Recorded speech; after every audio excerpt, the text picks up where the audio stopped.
अगर आप भी चाहते हैं कि आरसीएम म्यूजिक के वीडियो सबसे पहले आप तक पहुंचे, तो लाल बटन को दबा के चैनल को सब्सक्राइब जरूर करें और साथ में बेल आइकन को दबाना ना भूलें।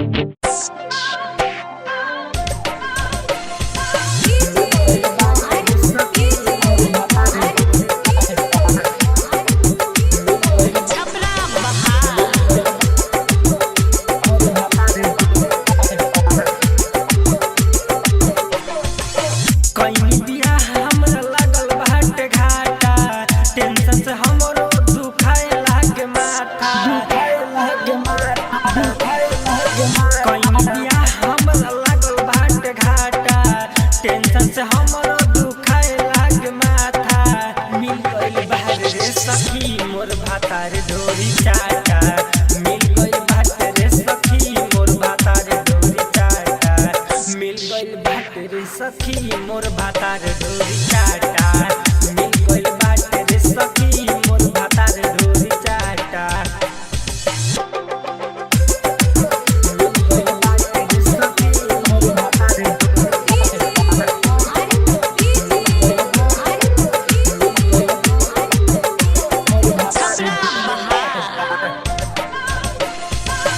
ओही जगहिया खाली कर चुमा चाहती कबो हिलत नइखे पलंग के पार्टी ओही जगहिया खाली करे चुमा चाहती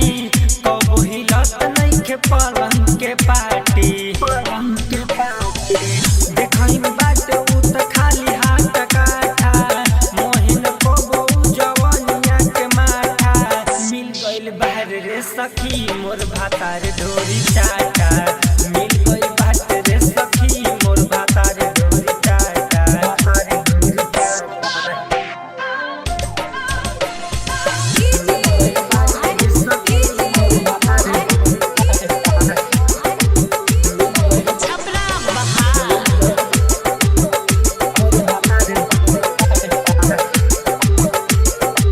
खोल के हम सूत जानी चोली के बटन हो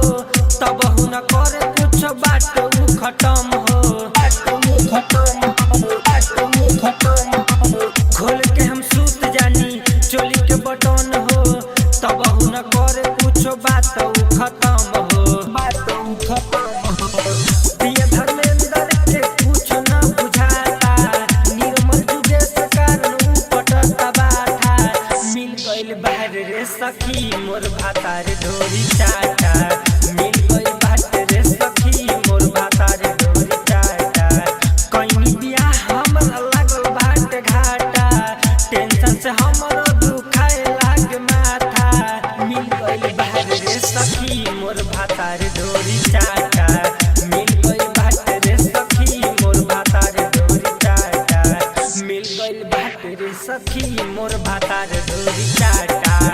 मिल गइल